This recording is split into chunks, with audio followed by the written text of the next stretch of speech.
आज का विषय है गुप्त काल। गुप्त काल का इतिहास में समय 275 ईस्वी से 570 ईस्वी का जो समय है उसको गुप्त काल कहा जाता है। गुप्त काल के प्रथम दो शासक थे जो श्रीगुप्त और घटोत्कच। ये स्वतंत्र शासक नहीं थे। इसमें सबसे पहले जो स्वतंत्र शासक हुए हैं वो चंद्रगुप्त प्रथम थे, इसलिए इनको वास्तविक संस्थापक कहा गया है।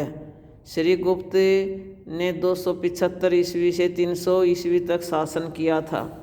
उसके बाद घटोत्कच ने 300 ईस्वी से 320 ईस्वी तक शासन किया था।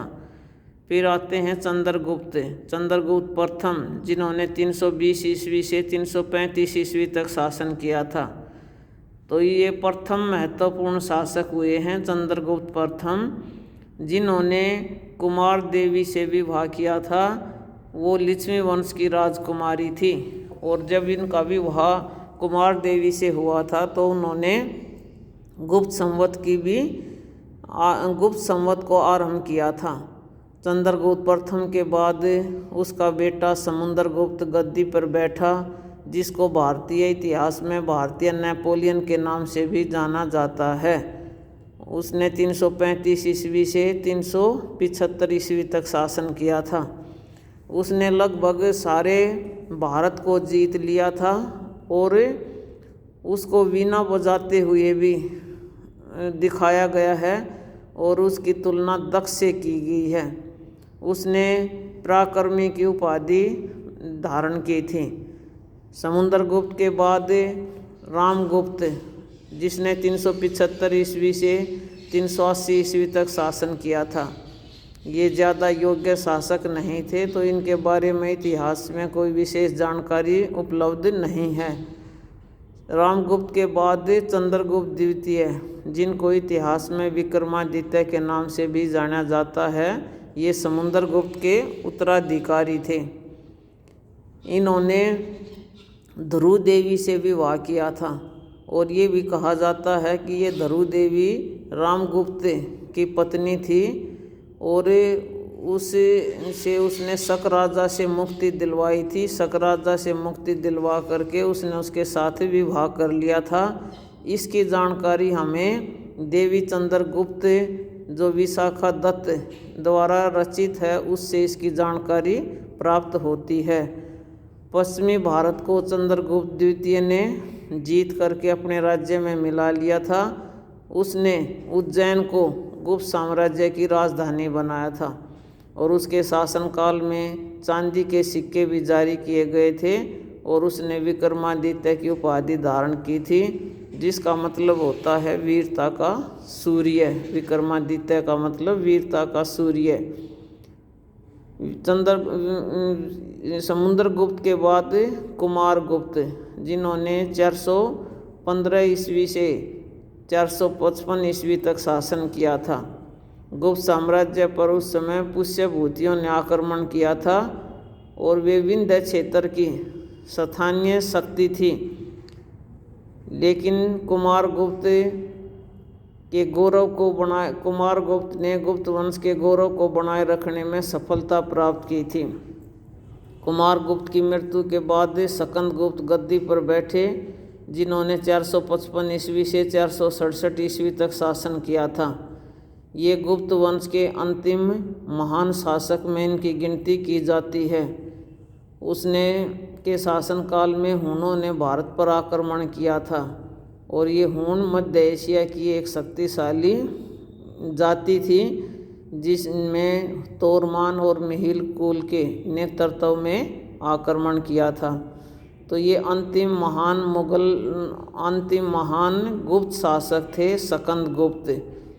इसके बाद जो इनके उत्तराधिकारी आते हैं, उन्होंने 467 ईस्वी से 570 ईस्वी तक शासन किया था और इससे गुप्त वंश का पतन हो गया था।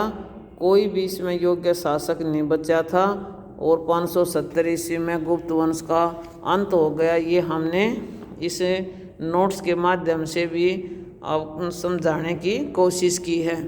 अब हमें गुप्त काल से संबंधित जो महत्वपूर्ण बातें हैं उनके बारे में पढ़ेंगे।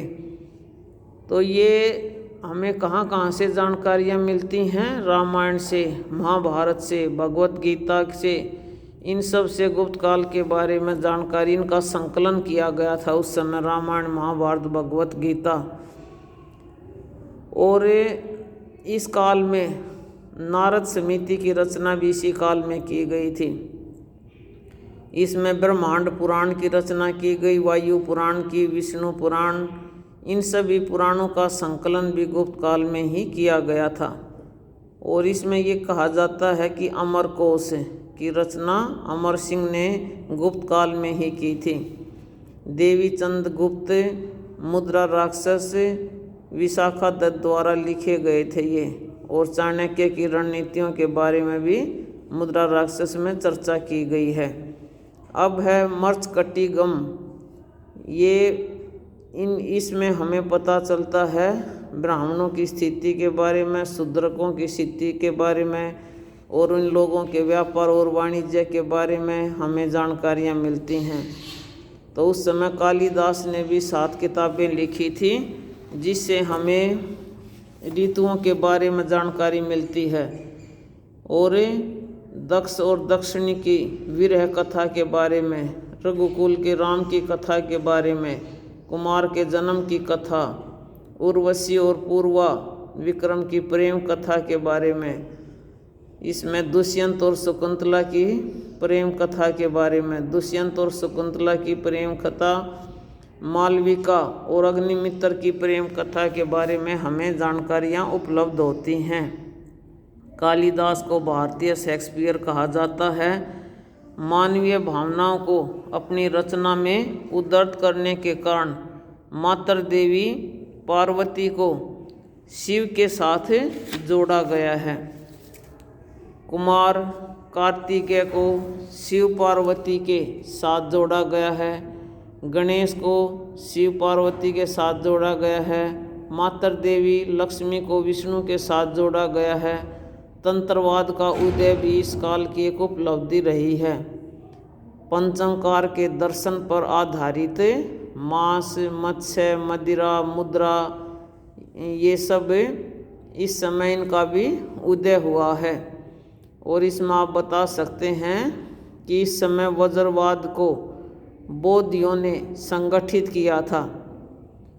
और तारा को महात्मा बुद्ध के साथ जोड़ा गया है। पहली बार स्वतंत्र मंदिरों का निर्माण भी गुप्त काल में ही कराया गया था। और इस समय नागर शैली का स्थापत्य भी किया। ये सब पहली बार गुप्त काल में ही इन सब का प्रयोग किया गया था, इनकी स्थापना की गई थी। और हमारे को जानकारी मिलती है गुप्त काल में प्रथम पर्दा प्रथा के बारे में जानकारी मिलती है। सती प्रथा के जो पुरातात्विक साक्ष्य हैं वो भी हमें गुप्त काल से ही प्राप्त होते हैं। ये सती प्रथा का जो प्रथम साक्ष्य हमें मिला है वो एलन अभिलेख में मिला है। और आर्यभट्ट ने भी आर्यभट्टीय नामक पुस्तक की रचना भी गुप्त काल में ही की थी, जो कि नक्षत्रों पर आधारित है। इसमें जीरो का भी उल्लेख किया गया है। और इसमें अंक प्रणाली का जिक्र किया गया है। तो ये सारे गुप्तकालीन अभिलेख हैं जिनसे हमें उस समय की बहुत महत्वपूर्ण जानकारियाँ प्राप्त होती है। और इस समय कुछ यूरोपियों ने भी इसमें अपने अरबिक अंकन कहते हैं, यूरोपियों ने भी अरबी, इसे हिंसा भी कहते हैं, इनके भी साक्ष्य उस समय उपलब्ध हुए हैं। तो गुप्त काल की जो महत्वपूर्ण उपाधियां हैं उनके बारे में हम विस्तार से जानकारी हासिल करेंगे। इसमें जो शासक थे उन्होंने बड़ी बड़ी उपाधियां धारण की हुई थी, जैसे कि महाराजा, महाराजा धीराज, परम भट्टारक, परमेश्वर। तो उस समय के बारे में ये राजाओं की शक्ति के बारे में बताते हैं कि वो कितने शक्तिशाली थे। और अधिकारी जो गुप्त काल के शासन काल में थे उन सबको अच्छे वेतन दिए जाते थे। और साथ में भूमि भी दी जाती थी, नकद वेतन और भूमि दोनों प्रकार से उनको वेतन दिया जाता था। और उनकी जो शासन व्यवस्था थी वो केंद्रीयकरण न होकर के विकेंद्रीयकरण में पर आधारित थी। गुप्त काल को इसलिए भारतीय इतिहास में स्वर्ण युग कहा जाता है, लेकिन कुछ इतिहासकार इस बात को स्वीकार नहीं करते। और उस समय ये बताया जाता है कि समाज में ब्राह्मणवादी जो व्यवस्था थी उसका बोलबाला था, और शूद्र और अछूत और वैश्य की स्थिति में गुप्त काल में गिरावट आई थी। इसलिए वो नहीं मानते कि ये स्वर्ण काल रहा होगा। कुछ इतिहासकारों का ये मानना है। उनका ये भी साथ में कहना है कि गुप्त काल में व्यापार और वाणिज्य की स्थिति में भी गिरावट आई थी, और दक्षिण पूर्व एशिया के साथ उनके व्यापार प्रारंभ हो गए थे, लेकिन रोम साम्राज्य के साथ जो व्यापार पहले होता था उसमें गिरावट आई थी। एक नया व्यापार उन्होंने शुरू किया था दक्षिण पूर्व एशिया के साथ। तो गुप्त शासकों ने सबसे ज़्यादा सोने के सिक्के जारी किए हैं, और उनके जो सोने के सिक्के थे उनकी गुणवत्ता में गिरावट आ गई थी। तो ये उसके कुछ डिमेरिट्स बताई गई हैं कि गुप्त काल को हम स्वर्ण युग किस आधार पर नहीं कह सकते, क्योंकि उसके अंदर सारी व्यवस्था अच्छी ही नहीं थी, सुचारू रूप से ही नहीं चल रही थी, बल्कि उसके साथ साथ उस समय कुछ ऐसी भी परिस्थितियाँ पैदा हो गई थी जिसकी वजह से हम उसको स्वर्ण युग नहीं कह सकते। जैसे कि ब्राह्मणों के बारे में बताया, छूत वैश्यों की स्थिति के बारे में बताया, व्यापार के और वाणिज्य की गिरावट के बारे में बताया, और ये भी बताया कि जो सोने के सिक्के बनाए जाते थे उनकी गुणवत्ता में भी काफ़ी गिरावट आ गई थी।